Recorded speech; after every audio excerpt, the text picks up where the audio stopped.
koji niste znali, danas je Europski dan jezika. Tim povodom je organizovana jedna divna manifestacija, projekat Slavimo različitosti, a ne razlike, kako sam pravilno rekao. Da, sa mnom u društvu Nermina Alihodžić-Husejnovski, profesorica, i Hasera Selimović, ja se ispričavam, jedna od učenica i najboljih učesnica u projektu, koliko sam čuo. Dobar dan, dobrodošli. Dobar dan, bolje vas našli. Zaista svi učesnici su bili jako dobri i družili su se lijepo. Dakle, ovo je projekat koji su realizovali učenici 10. osnovne škole i pomoć smo dobili od Instituta za bosanski jezik i književnost Tuzla i njihovog predsjednika Halda Bulć. U stvari mi imamo zajednički slogan, odnosno njihov slogan je naziv našeg projekta, dakle slavimo različitosti, a ne razlike. Ono što smo mi uradili jeste da smo okupili djecu oko ovog projekta. Učenici su istražili prvo šta to znači Europski dan jezika, zašto se on obilježava. Poslije su podijeljeni u grupe. Neki od učenika su imali zadatak da na svim europskim jezicima istraže kako se kaže dobar dan, dobro jutro, doviđenja. Neki su imali zadatak da na svim europskim jezicima istraže kako se kažu magične riječi, izvini, molim, hvala.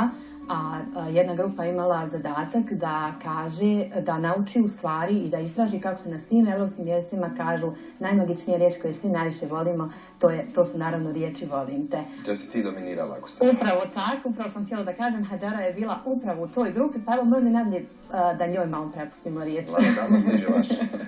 Na 10 jezika, ako se ne varam, znaš reći tu.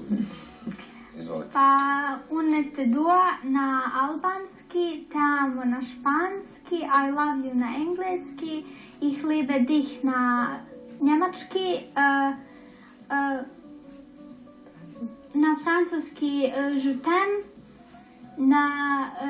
na ljubim te na slovenski, na slovački milujem te, ja ljubljam tebja na ruski, sem se vjerum na turski i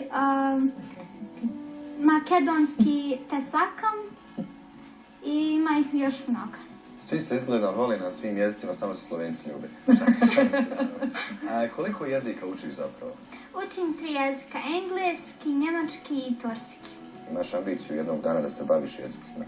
Pa imam. Koji ti onako jezik najviše privlači? Pa turski. Turski?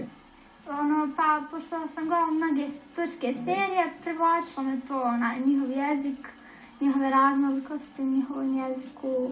Jer svaki jezik je sam po sebi poseban, jedan nije isti, isto kao što i bosanski ima svoje posebnosti, ima i turski. Svaka ti čast.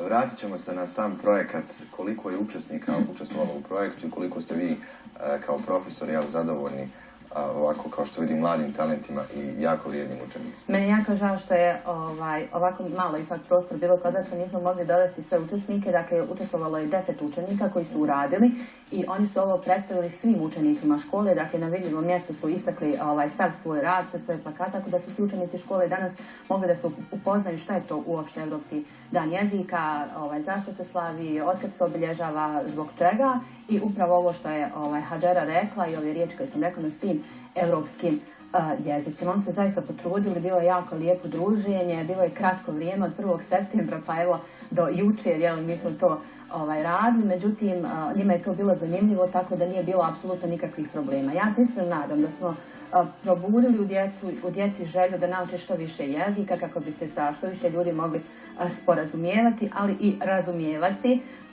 Tako da, evo, i na ovaj način, ako smo nekome dali ideju da počne učiti možda neki jezik, možda holandski ili estonski ili neki koji onako nije baš svakodnevno da ga ne čujemo, mi smo naravno sretni. Da li zapostavljamo svoj jezik? Kako ga predstavljamo u očima stranaca? Kako predstavljamo svoj jezik van granica teritorija?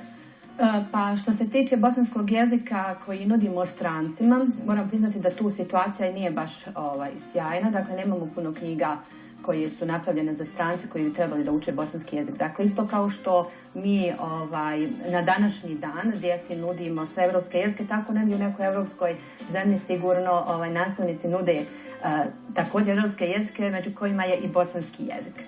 Ono što je što je zanimljivo, što smo mi već predstavljali prije skoro 2 godine, jeste bosanski jezik komunikacijski priručnik za strance, čiji sam ja jedan od autora sa kolegicom Minelom Kerlom, kroz koji smo se pokušale nekako dotaknuti svih važnijih stvari koje bi trebao jedan stranac da zna pri nekom prvom susretu sa bosanskim jezikom i eto na neki način smo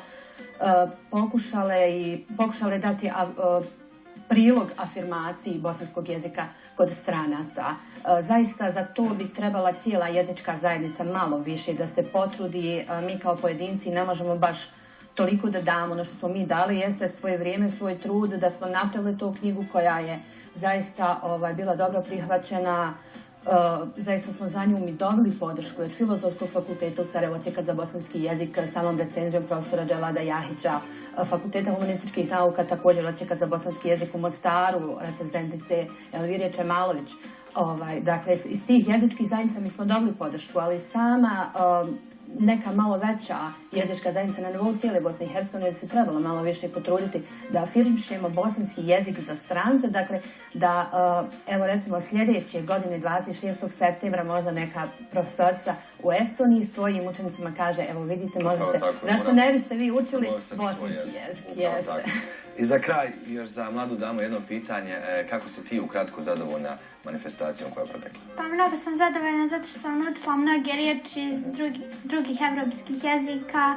Ja dobro sam se družila u svojim grupama, dobro smo uradili taj projekat i zadovoljna sam.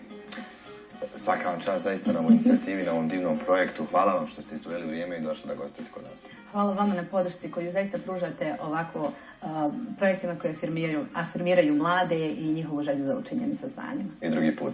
Dragi gledalci, gledamo